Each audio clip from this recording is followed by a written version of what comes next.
السلام علیکم ورحمۃ اللہ وبرکاتہ۔ میں ہوں آپ کا میزبان حافظ محمد دانش۔ محترم سامعین و ناظرین، آپ کے سوالات کے جوابات کے لیے ہمارے ساتھ موجود ہیں مفتی احمد بن محمد ارشد خان صاحب۔ بلال اتم نگر دہلی سے معلوم کرتے ہیں، کیا محرم الحرام کے مہینے میں مہندی لگانا غلط ہے؟ بسم اللہ الرحمن الرحیم، الحمد للہ وحدہ والصلاة والسلام علی من لا نبی بعدہ۔ یہ بھی ان چیزوں میں سے ہے جو ماہ محرم الحرام کے بارے میں بہت ساری گمراہ اور بے بنیاد باتیں پھیلی ہوئی ہیں۔ مثال کے طور پر مہندی نہ لگانا یہ بالکل غلط بات ہے۔ عورت یا مرد ضرورت کے مطابق محرم الحرام میں بھی لگا سکتا ہے اور دوسرے مہینوں میں بھی لگا سکتا ہے۔ اسی طرح اس مہینے میں شادی کرنے کو غلط تصور کیا جاتا ہے، یہ بھی بالکل غلط اور بے بنیاد بات ہے۔ آدمی اس مہینے میں بھی شادی کرنا چاہے تو بالکل کر سکتا ہے، صحابہ اکرام نے بھی اس مہینے میں شادیاں کی ہیں۔ ایک صاحب کا سوال ہے، حلیم یعنی کھچڑے کو حلیم کہنا کیسا ہے؟ بہت سارے الفاظ ایسے ہیں جو دوسری زبانوں میں دیگر معانی کے لیے استعمال ہوتے ہیں۔ اسی طرح ایک لفظ کے متعدد یعنی کئی معنی بھی ہو سکتے ہیں۔ اسی طرح کا لفظ حلیم بھی ہے۔ حلیم کے ایک معنی تو یہ ہے کہ بردبار، تحمل والا، برداشت کرنے والا۔ اسی طرح الحلیم یہ اللہ تبارک و تعالیٰ کے صفاتی ناموں میں سے بھی ہے، اور اسی طرح ہمارے یہاں کھانے کی اس ڈش کو بھی حلیم کہا جاتا ہے جو گیہوں وغیرہ سے مل کر تیار ہوتی ہے۔ لہٰذا حلیم اگر ہم کھانے کی ڈش کے لیے بھی استعمال کریں تب بھی کوئی قباحت اور برائی نہیں ہے۔ اللہ کے کچھ نام تو ایسے ہیں جو صرف اللہ تبارک و تعالیٰ کے لیے خاص ہیں، جیسے اللہ ہے، رحمان ہے، کسی اور کے لیے یہ الفاظ استعمال نہیں ہو سکتے۔ لیکن کچھ صفاتی نام ایسے بھی ہیں جو غیر اللہ کے لیے بھی استعمال ہوتے ہیں، جیسے وکیل، یہ اللہ تبارک و تعالیٰ کے صفاتی نام میں سے بھی ہے اور اللہ کے علاوہ دوسرے لوگوں کا بھی یہ نام رکھا جاتا ہے۔ مصور یہ اللہ تبارک و تعالیٰ کے صفاتی نام میں سے بھی ہے، انسانوں میں سے بھی مصور کہہ دیا جاتا ہے۔ یہی حال حلیم کا بھی ہے کہ یہ اللہ کا صفتی نام بھی ہے اور کھانے کی ایک ڈش بھی ہے، اور ہم عام طور سے جب حلیم بولتے ہیں تو اللہ کا کوئی تصور ہمارے ذہن میں نہیں ہوتا، بلکہ اسی کھانے کی ڈش کی طرف ہمارا ذہن جاتا ہے۔ لہذا حلیم کہنے میں بھی کوئی حرج اور کوئی گناہ نہیں ہے۔ جی مفتی صاحب، مولانا عنایت اللہ صاحب مدراس سے معلوم کرتے ہیں، امام صاحب نے فجر کی نماز میں سورہ سجدہ پڑھتے ہوئے آیت سجدہ پڑھی، سجدہ تلاوت کیا، لیکن جب کھڑے ہوئے تو پھر وہی آیت یعنی آیت سجدہ پڑھی، تو اس حالت میں امام صاحب کو کیا کرنا چاہیے؟ جی ہاں، اگر امام صاحب نے سجدہ تلاوت کرنے کے بعد کھڑے ہونے پر دوسری بار آیت سجدہ تلاوت کر لی، اسی طرح اگر دوسری رکعت میں بھی اسی آیت سجدہ کو پڑھ لیا، تب بھی کوئی دوسرا سجدہ تلاوت واجب نہیں ہوگا، نماز درست ہو جائے گی۔ مولانا خلیل الرحمان بمبئی سے معلوم کرتے ہیں، گھر کا انشورنس کرانا کیسا ہے؟ عام طور سے بیمہ مارکیٹ میں کئی طرح کا رائج ہے۔ ایک تو وہ جس کو ہم لائف انشورنس کہتے ہیں، جس کو عربی میں تامین الحیات کہتے ہیں، کہ آدمی ماہانہ یا سالانہ یا ششماہی 6 ماہ کے طور پر پریمیم یعنی قسط ادا کرتا رہتا ہے، جمع کرتا رہتا ہے۔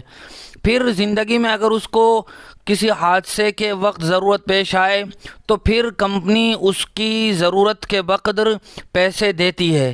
اسی طرح دوسری طرح کا بیمہ ہوتا ہے تامین الاشیاء، جس کو ہم انگریزی میں گڈ انشورنس کہتے ہیں، یعنی اگر ہماری گاڑی کو نقصان پہنچ جائے تو جو ہم نے قسطیں ادا کی ہیں وہ تو ضرورت کے مطابق ملتی ہی ہیں، اور اگر ضرورت زیادہ ہو تو کمپنی اپنی طرف سے بھی دیتی ہے، اور اگر زندگی میں کبھی ضرورت نہ پڑے تو پھر کمپنی دیتی نہیں ہے۔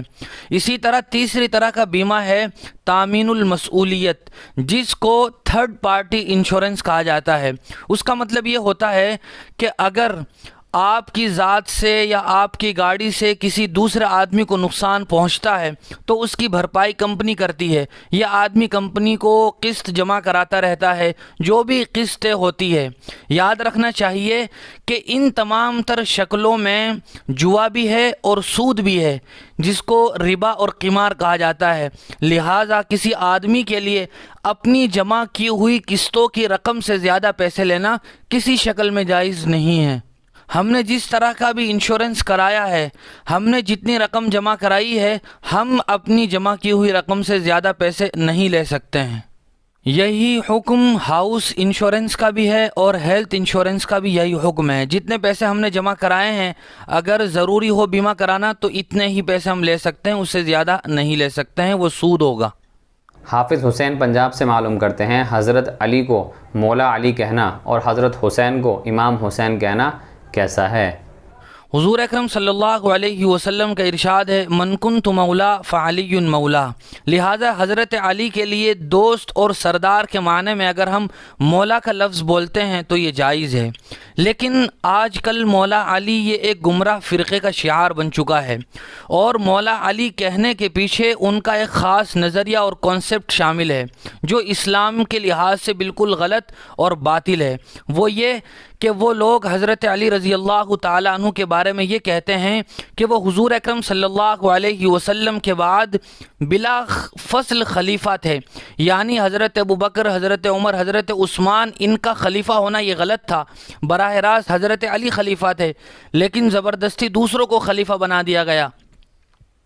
اس معنی کا تصور کرتے ہوئے اگر ہم حضرت علی کو مولا علی کہتے ہیں تو پھر ہمارے لیے جائز نہیں ہے. لیکن اگر ہم دوست, محبوب کے معنی میں یا سردار کے معنی میں ذہن میں رکھتے ہوئے مولا علی کہتے ہیں تو یہ کہنے کی گنجائش ہو سکتی ہے. یہی حال امام حسین کہنے کا بھی ہے. امام کے معنی ہوتے ہیں لغت میں پیشوا کے, مقتدا کے. ہم کسی بزرگ کو اور دینی رہنما کو امام کہہ سکتے ہیں, لیکن حضرت حسین رضی اللہ تعالیٰ عنہ کے بارے میں جو امام کہا جاتا ہے اس کے پیچھے بھی روافض کا ایک باطل نظریہ موجود ہے, جن کا ماننا یہ ہے کہ حضرت امام حسین اور ان کے بعد ان کی اولاد میں جو لوگ آئے ہیں ان کو بھی وہ امام کہتے ہیں, اور نظریہ یہ ہے کہ یہ اولاد بالکل معصوم ہے, ان سے کوئی گناہ سرزد نہیں ہو سکتا, بلکہ بسا اوقات وہ ان کو انبیاء کا درجہ دیتے ہیں. لہٰذا اس معنی کو ملحوظ رکھتے ہوئے حضرت حسین رضی اللہ تعالیٰ عنہ کو امام حسین کہنا جائز نہیں ہوگا. البتہ ان کو دینی پیشوا, رہنما اور مقتدا سمجھ کر اگر کوئی امام حسین کہتا ہے تو یہ جائز ہے. عاطف بھائی بٹلاؤ سے معلوم کرتے ہیں میت کو غسل دیتے ہوئے بیری کے پتے استعمال کرتے ہیں, اس کی کیا وجہ ہے اور کیا یہ ضروری ہے؟ حضور اکرم صلی اللہ علیہ وسلم سے یہ بات ثابت ہے کہ حضور صلی اللہ علیہ وسلم نے اپنی صاحبزادی کے انتقال کے موقع پر غسل دینے والی سے کہا تھا کہ تم بیری کے پتوں کے ذریعے سے پانی گرم کر کے غسل دینا.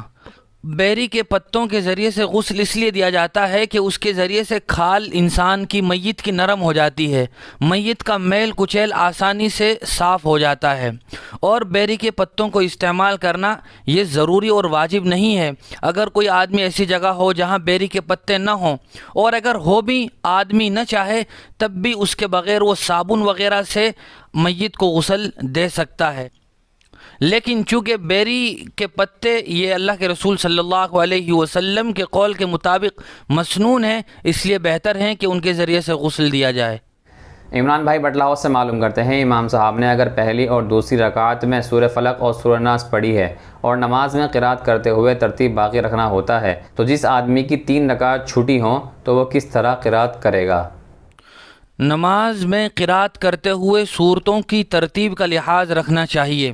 مثال کے طور پر اگر ہم نے پہلی رکعت میں سورۃ الاخلاص پڑھی ہے تو ہم سورۃ الاخلاص کے بعد آنے والی سورت دوسری رکعت میں پڑھیں گے, سورۃ الفلق پڑھیں گے, نہ یہ کہ ہم سورہ اخلاص سے پہلے والی سورت سورہ تبت یدا پڑھ دیں. لیکن یاد رکھنا چاہیے کہ یہ ترتیب مسبوق کے لیے ضروری نہیں ہے کہ امام صاحب نے جو سورت اپنی رکعتوں میں پڑھی ہو اب مسبوق بھی اس کے بعد والی صورتوں میں سے ہی تلاوت کر سکتا ہے. نہیں, بلکہ مسبوق امام صاحب کے بعد اب وہ خود بخود اپنے منشے کے مطابق قرآن مجید میں سے جہاں سے چاہے پڑھ سکتا ہے, لیکن وہ اپنے لیے اپنی ترتیب کو ملحوظ رکھے گا. امام صاحب کی صورتوں کی ترتیب کا لحاظ رکھنا اس کے لیے ضروری نہیں ہے. مفتی صاحب آج کل ایک میسیج سوشل میڈیا پر گردش کر رہا ہے کہ مسلمانوں اپنی گلی محلوں کی ہر دیوار پر لکھوا دو اور بتا دو مخبری کرنے والا منافق ہے, ان کے لیے دردناک عذاب ہے. اس کا ذکر قرآن کی سورہ نساء آیت نمبر 138 میں ہے. بے شک منافقین دوزخ کے سب سے نچلے طبقے میں رہیں گے اور وہاں ان کے لیے ہرگز کوئی مددگار نہ ہوگا. سورہ نساء آیت نمبر 145 میں. اس کی کیا حقیقت ہے؟ قرآن مجید کی آیت میں منافق سے مراد مخبر نہیں بلکہ وہ کافر ہے جو اپنے دل میں کفر کو چھپائے ہوئے ہے، کیونکہ جو آدمی منافق ہوگا وہ کافر بھی ہوگا، لہٰذا یہ وعید کافر کے لیے ہے جو کفر کو چھپائے ہوئے ہے، کیونکہ ہو سکتا ہے کہ کوئی آدمی مخبر ہو لیکن منافق نہ ہو۔ یہ بات الگ ہے کہ کسی کی بلا وجہ مخبری کرنا یہ ایک سنگین جرم ہے، اور بلا وجہ کسی کے راز کو فاش کرنا، دوسروں کو پہنچانا یہ جائز نہیں ہے، لیکن مخبر یہ مسلمان بھی ہو سکتا ہے، لہٰذا آیت میں جس منافق کا تذکرہ ہے وہ کافر مراد ہے۔ انہی صاحب کا دوسرا سوال ہے کہ امام صاحب نے آیت سجدہ تلاوت کی اور سجدہ کر کے کھڑے ہو گئے اور اگلی آیت بھول گئے، اور پھر آیت سجدہ سے پہلی والی آیت پڑھ ڈالی اور دوسری رکعت میں اگلے رکوع کی تلاوت کر کے نماز مکمل کی، تو نماز کا کیا حکم ہے؟ جی، اس صورت میں بھی نماز درست ہو جائے گی، چونکہ کوئی ایسا عمل نہیں ہوا ہے جو یا تو موجب سجدہ سہو ہو جس کی وجہ سے سجدہ سہو واجب ہوتا ہو، یا ایسا بھی کوئی عمل نہیں ہے کہ جس کی وجہ سے نماز فاسد ہوتی ہو، لہٰذا نماز بالکل درست ہو جائے گی۔ سید ثاقب کمنٹ باکس میں لکھتے ہیں، والد صاحب اپنی زندگی میں اپنی جائیداد تقسیم کر سکتے ہیں یا نہیں؟ آدمی زندگی میں اپنی جائیداد کا مالک ہوتا ہے، وہ اپنی مرضی اور منشے سے جہاں چاہے جائز کاموں میں تصرف کر سکتا ہے، خرچ کر سکتا ہے، لیکن اگر وہ زندگی میں اپنی جائیداد کو اپنی اولاد کے درمیان تقسیم کرنا چاہتا ہے تو اس کا ضابطہ اور اصول یہ ہے کہ وہ زندگی میں اپنی اولاد کے درمیان جو جائیداد تقسیم کرے گا وہ ہبہ اور گفٹ ہوگا، یعنی وراثت نہیں ہوگا۔ اسی لیے گفٹ کے اصول اور ہدیے کے اصول کے تحت اولاد میں سے سب کو برابر برابر دینا ضروری ہے، یعنی جتنا حصہ لڑکے کو دیا جائے گا اتنا ہی حصہ لڑکی کو بھی دیا جائے گا۔ وراثت میں تو یہ ہوتا ہے کہ لڑکے کو 2 حصے ملتے ہیں، لڑکی کو 1 حصہ ملتا ہے، اور وراثت باپ کے انتقال کے بعد تقسیم ہوتی ہے۔ دوسری بات زندگی میں جائیداد تقسیم کرنے سے متعلق یہ ہے کہ آدمی ایک لڑکے کو بالکل نہ دے اور سارا مال دوسرے لڑکے کو دے دے، اس طرح بھی نہیں کر سکتا، بلکہ سب کے درمیان برابر برابر دے۔ ہاں، چند وجوہ کی بنیاد پر وہ ایک کو زیادہ دوسرے کو کم دے سکتا ہے۔ مثال کے طور پر 2 لڑکے خوب مالدار ہیں لیکن ایک لڑکا غریب ہے، تو اگر وہ غربت کی وجہ سے اس غریب لڑکے کو زیادہ دینا چاہے اور مالداروں کو اس کے مقابلے میں کم دینا چاہے تو ایسا کر سکتا ہے۔ اسی طرح اس کی اولاد میں سے 2 لڑکے اس کے نافرمان ہیں یا ایک نافرمان ہے، ایک نے بہت خدمت کی ہے اور اس کو راضی رکھا ہے، تو اس کی خدمت کی وجہ سے اس لڑکے کو اگر وہ زیادہ دینا چاہے تو بھی دے سکتا ہے، اور دوسرے کو کم دینا چاہے تو یہ بھی کر سکتا ہے۔ بنیادی بات یہ ہے کہ بلا وجہ صرف اپنی ذاتی دشمنی کی وجہ سے وہ ایک لڑکے کو کچھ نہ دے، سارا مال دوسرے کو دے دے، اور بلا وجہ ایک کو کم دے، زیادہ دے، ایسا نہیں کر سکتا۔ اگر وجہ ہے جیسا کہ ماقبل میں 2 وجہوں کا ذکر کیا گیا تو پھر کم زیادہ کر سکتا ہے۔ اور یہ بھی جائز ہے کہ اگر دوسرے حصے دار اپنی مرضی سے اور خوشی سے کسی کے دباؤ کے بغیر یہ کہیں کہ میرا حصہ بھی میرے فلاں بھائی کو دے دو یا میری بہن کو دے دو، اور ان دینے والوں پر کسی قسم کا دباؤ نہ ہو، تو یہ بھی جائز ہے۔ وہ خود اپنا حصہ دوسروں کو ہبہ کر رہے ہیں، اس طرح بھی کیا جا سکتا ہے۔ بہت شکریہ مفتی صاحب آپ کا۔ اسی طرح کی مزید مسائل کی جانکاری کے لیے آپ اپنا سوال ہمارے کمنٹ باکس یا ڈسکرپشن میں دیے گئے نمبر پر آپ ہمیں واٹس ایپ بھی کر سکتے ہیں۔ ہمارے دار ارقم یوٹیوب چینل کو سبسکرائب کریں، ویڈیو کی نوٹیفیکیشن کے لیے بیل آئیکن کو دبائیں، ویڈیو کو لائک کریں، صدقہ جاریہ کی نیت سے ویڈیو کو شیئر بھی کریں، اور اسی طرح اپنے سوالات ہم تک پہنچاتے رہیں۔ جزاک اللہ۔